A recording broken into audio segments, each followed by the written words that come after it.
Assalamualaikum warahmatullahi wabarakatuh. Perkenalkan, saya Tri Murhanjati Soliha.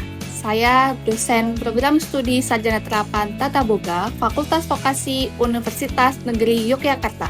Pada kesempatan kali ini, saya akan menyampaikan gambaran mengenai mata kuliah yang saya ampu, yaitu Dasar Bread dan Pastry dengan materi bahan pembuatan roti. Mata kuliah ini memiliki 2 SKS praktik. Melalui mata kuliah ini, mahasiswa diharapkan memiliki pengetahuan, keterampilan dalam memahami bahan, peralatan, serta metode dasar pembuatan produk bread dan pastry. Sumber belajar yang digunakan adalah buku Dasar Bread dan Pastry dan juga job sheet Dasar Bread dan Pastry. Pada aspek delivery, proses pembelajaran dilaksanakan dengan menggunakan pendekatan student-centered learning. Materi dan keterampilan disampaikan melalui kombinasi metode ceramah, tanya jawab, diskusi, presentasi, praktek langsung, serta penugasan khusus.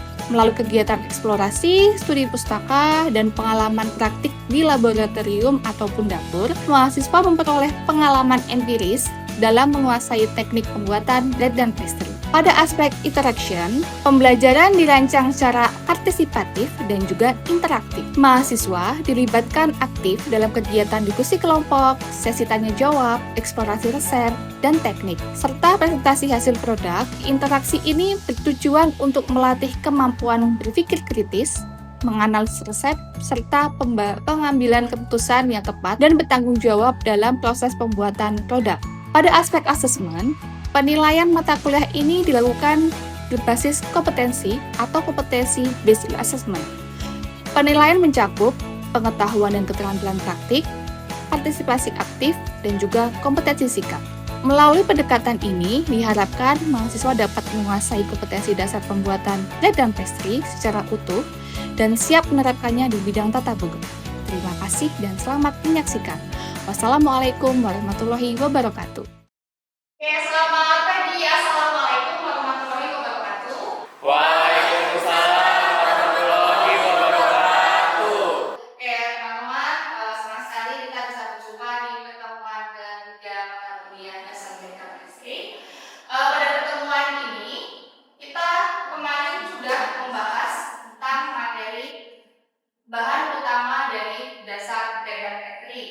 Nah, pada pertemuan ini nanti kita akan membahas tentang bahan penunjangnya dari gula, lemak, telur, susu, improved yang akan mempengaruhi terhadap tekstur, rasa, warna, dan umur simpan.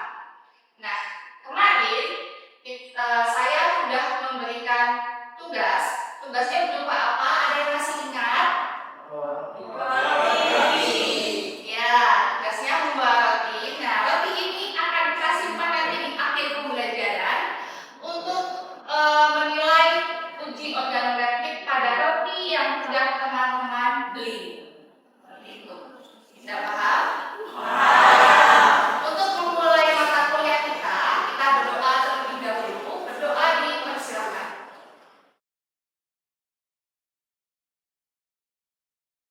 Berdoa terima. Sebelum kita mulai, saya baca terlebih dahulu ya. Ada yang tidak hadir, coba ditengok sebelah kanan sebelah kiri teman-teman. Hadir semua ya. Oke, kita sebut satu persatu. Singgih Nur Rahman, Hadir Ibu.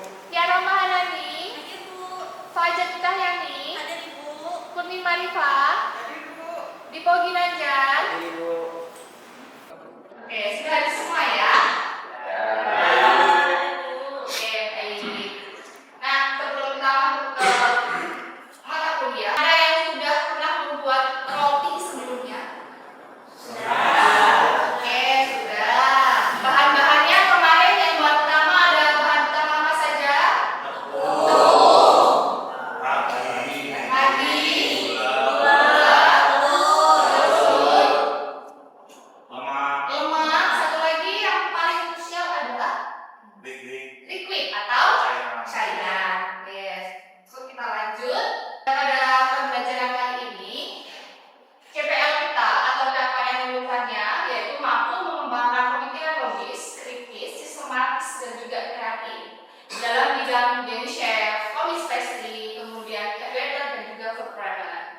Untuk CPL-nya kita mampu mengetahui dan memahami tentang konsep dasar industri BSSI, perkembangan bisnis produk dan juga standar kualitas produk yang ada di pasaran. Tujuan dari pembelajaran kita adalah memahami fungsi sains dari berbagai bahan penunjang, yaitu ada gula, ada lemak, ada telur, susu, dan juga blending yogurt untuk membuat adonan rich food. Kemudian kita mengevaluasi karakteristik produk berdasarkan uji sensoris dan uji organoleptik dari tekstur, rasa, warna, dan umur simpan bagi. Sebelum kita masuk ke pembelajaran, karena teman-teman sepertinya mengantuk ya, bagaimana kalau kita lakukan ice breaking terlebih dahulu? Boleh. Oke, kita gunakan roti yang teman-teman beli, silakan.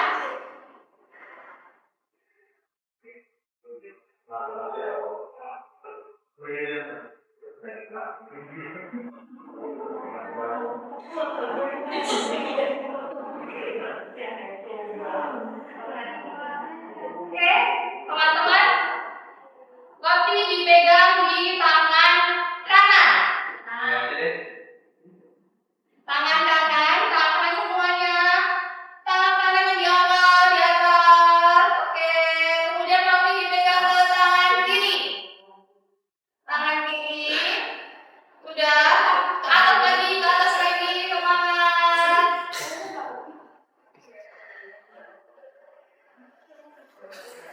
Ke atas sudah. Oke, ke kiri. Taruh ke kiri. Taruh ke kiri. Oke, pintar ya kalian ya. Coba dengarkan saya. Oke, nah kemarin kita sudah bahas bahan utama nih, ada tepung, air lagi dan juga garam. Kita masuk ke bahan penunjang. Nah, bahan-bahan ini tuh merupakan pembeda antara adonan limpu dan juga tisu. Kedua adonan ini akan kita bahas di pertemuan yang selanjutnya, pertemuan yang keempat, gitu ya.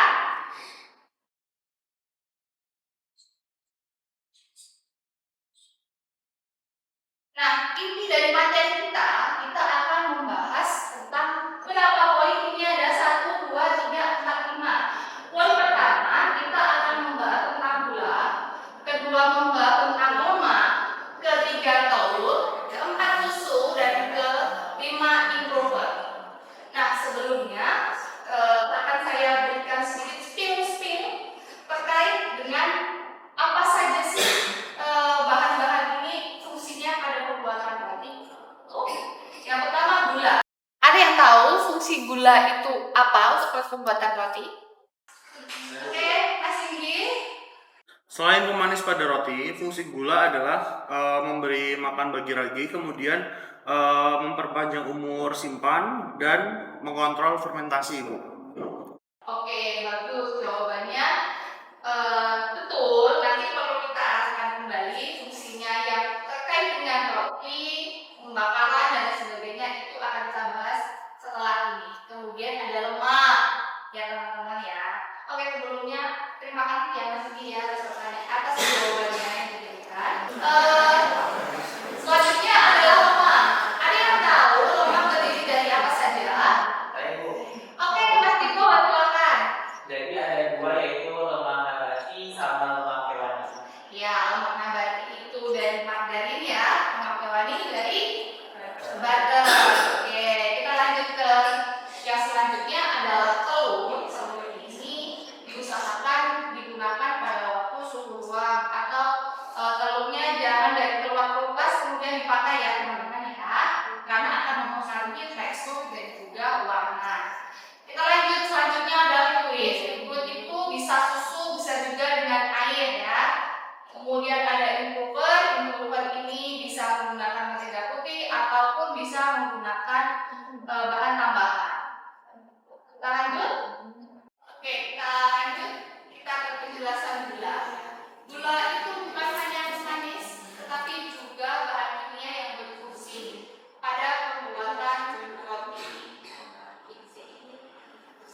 gulanya yang digunakan pada satu resep itu tidak terlalu banyak.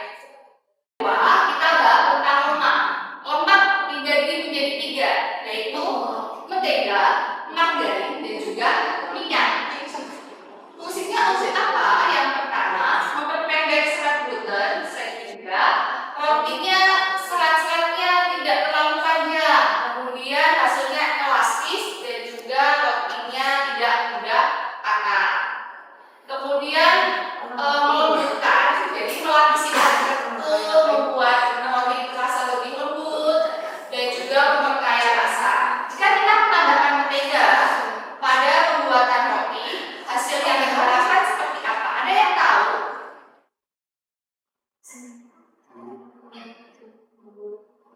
Ya, betul. Lebih lembut, kemudian aromanya lebih harum. Kemudian mempertahankan kelembapan jika lemak tidak menguap, lemak itu tidak menguap seperti air ya. Jadi membantu roti untuk lebih lembut tahan lama. Gitu. Nanti kalau yang misalnya pada waktu praktek, kita biasanya akan memix formulasi dari lemak. Jadi ada tambahan mentega dan juga tambahan margarin. Minyak digunakan pada waktu proses pembuatan linju. Tapi kalau untuk pembuatan linju, kita menggunakan mentega dan juga margarin. Kita lanjut ke B, yaitu jenis lemak dan pengaruhnya. Yang pertama, jenis lemak mentega itu mengandung air dan juga susu, sehingga memberikan rasa yang lebih enak ya teman-teman, dan juga mempunyai kulit atau kram yang lebih renyah. Tuh.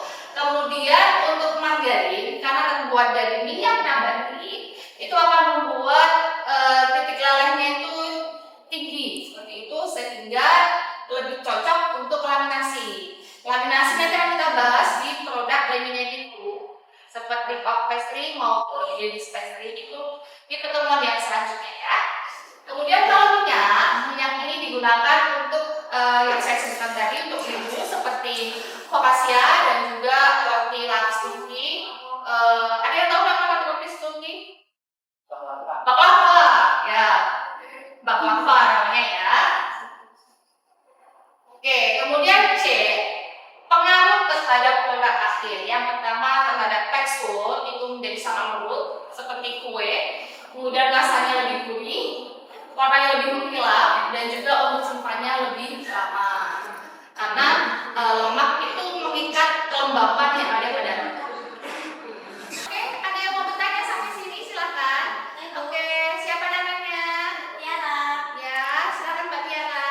Baik, Bu, untuk olahan bread itu sekiranya ada nggak sih rekomendasi jenis atau merek butter yang digunakan? Oke, jadi saya jawab ya. Kalau butter itu ada klasifikasinya, ada yang mahal, ada yang sedang, ada yang murah seperti itu. Mbak Tiara suka yang mana? Suka yang mahal, suka yang sedang, atau suka yang murah? Oke, nanti tergantung dari jenis produk yang akan kamu buat ya Kak ya. Biasanya tergantung juga pangsa pasar yang ada. Misalnya mau yang harga mahal, otomatis produk aku juga nanti dijual dengan harga mahal. Yang harga mahal biasanya kita pakai emulsifier, kemudian yang harga medium biasanya pakai anchor, yang harga agak murah biasanya kita pakai homemade. Seperti itu. Bisa juga yang agak mahal pakai Wishman. Mbak Tiara suka yang mana? Wishman. Oh ya Wishman. Oke. Seperti itu Mbak. Ada yang mau diceritakan lagi? Sudah Ibu cukup. Oke, kita lanjut ya. Bahan selanjutnya adalah telur. Nah, telur itu kan ada putih telur dan juga ada kuning telur ya. Itu masing-masing mempunyai fungsi yang berbeda. Putih telur fungsinya itu membangun struktur roti bersama gluten. Kemudian kalau kuning telur itu fungsinya mengemulsi atau memberikan tekstur yang lembut seperti itu dan juga menciptakan warna. Apabila kita menggunakan kuning telur omega, maka rotimu akan warnanya lebih kuning pekat, beda dengan menggunakan telur biasa. Gitu. Kemudian untuk warna dan rasa itu memberikan warna kuning alami seperti yang saya sebutkan tadi.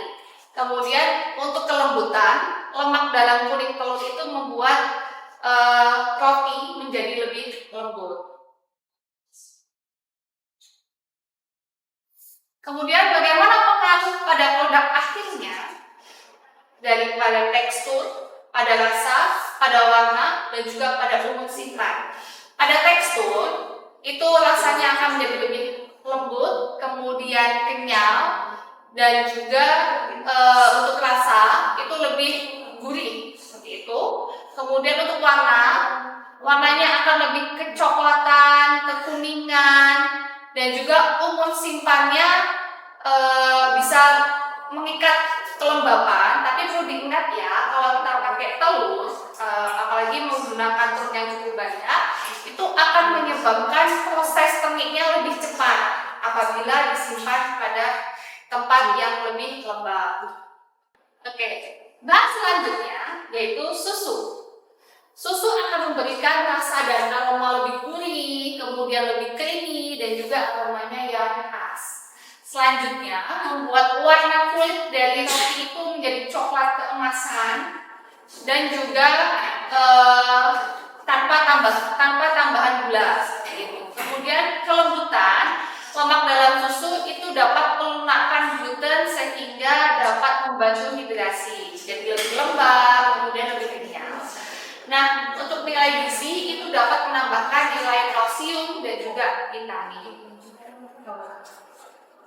Bentuk susu dalam resep biasanya ada dua, susu cair dan juga susu bubuk. Susu cair itu dapat menggantikan air seluruh resep maupun sebagian.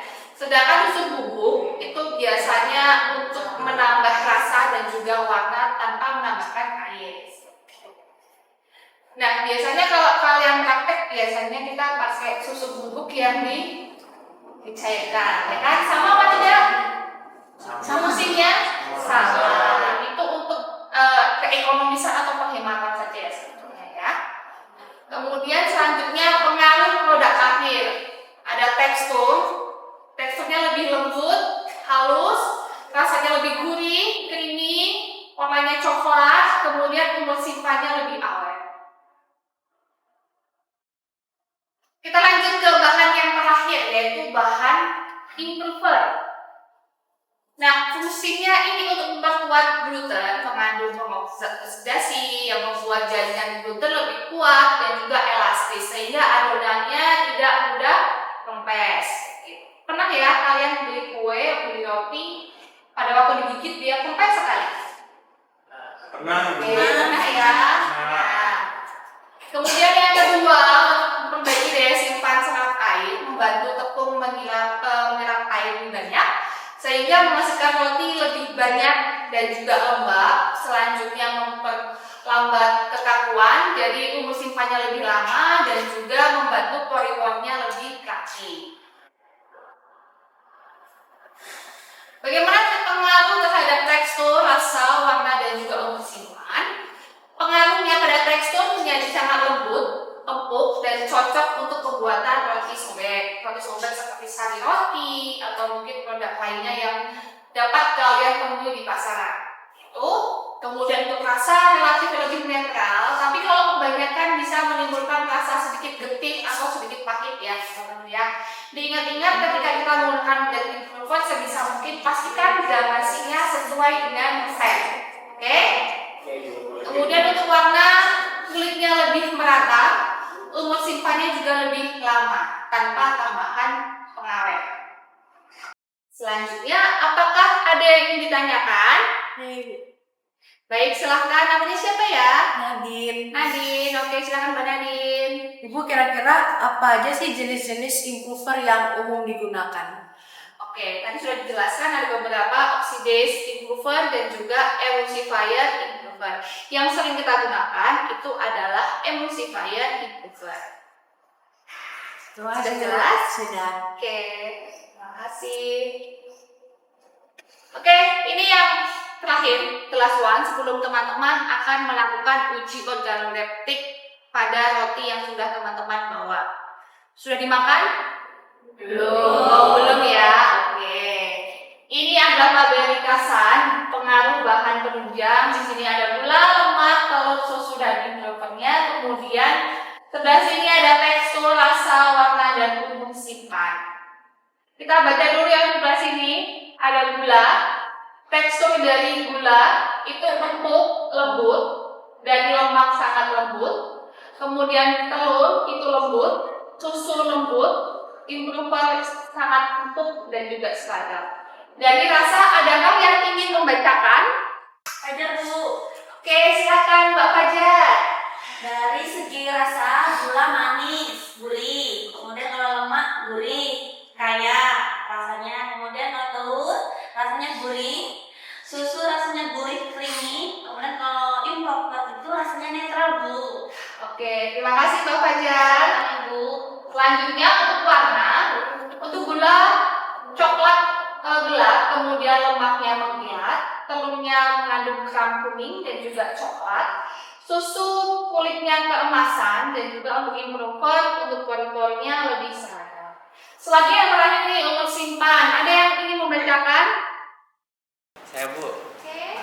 Jadi untuk umur simpan gula itu lebih lama karena mengikat air, lalu lemak lebih lama, telur sedang karena mencegah tengik, lalu susu itu sedang karena mengawetkan, dan improver sangat lama karena mencegah basi. Oke, terima kasih Mas Fadri. Baik, dari tabel ringkasan pengaruh bahan penunjang, dari tekstur, rasa, warna, dan juga umur simpan terhadap bahan gula, lemak, telur, susu, dan juga improver, ini adalah ringkasannya.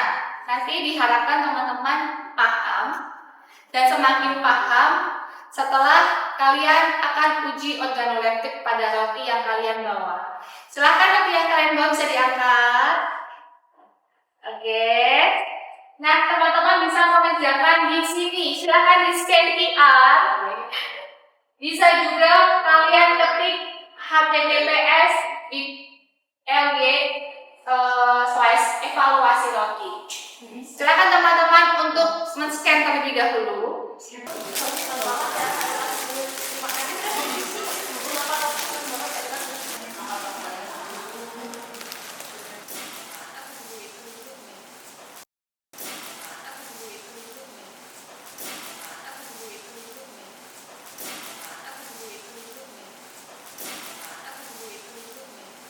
Sudah diisi ya teman-teman ya? Sudah ya. Oke, nanti akan saya cek di Google Form. Semoga nilainya memuaskan. Oke, sebagai penutup, demikian pembelajaran mengenai dasar-dasar pembuatan roti. Melalui materi ini, kita mempelajari berbagai bahan-bahan, fungsi setiap bahan, bagaimana proses pembuatan, dan juga faktor-faktor yang mempengaruhi kualitas roti.